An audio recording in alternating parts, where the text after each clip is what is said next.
ஒரு அழையா விருந்தாளி பல நாடுகளை சுற்றி பார்த்துவிட்டு நம் நாட்டின் அழகை ரசிப்பதற்காக நம் நாட்டிற்குள் காலடி எடுத்து வைத்த காலகட்டம் அது.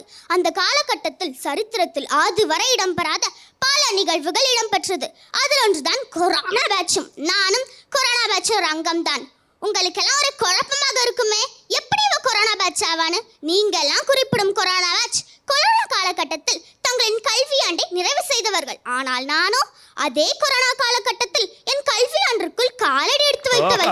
கல்விக்காரனுடைய அஸ்திவாரமே ஆரம்பமே அமோகமாக அமர்க்கலமாக இருந்தது. என் பெற்றோருக்கு ஒரே கவலை, என்னடா குழந்தையோட படிப்புக்கு வந்த சோதனைன்னு அவங்க ஒரு பக்கம் வேதனையில இருக்க, என்னுடைய ஆசிரியர்கள் இணைய வழி தேவதைகளாக இணையத்தில் வந்து அப்படிப்பட்ட இக்கட்டான சூழ்நிலையிலும் என்னிடம் கல்வியை கொண்டு வந்து சேர்த்ததோடு மட்டும் நிறுத்தாமல் கைபேசி வழியாகவே என்னுடைய வீட்டு பாடங்களை என்னை திருத்தியதால் தான் என்னால் இன்றைக்கு பல மேடைகளில் தமிழ் மட்டுமில்லாமல் ஆங்கிலத்திலும் சரளமாக பேச முடிகிறது. இதுதான் என்னுடைய குட்டி கதை.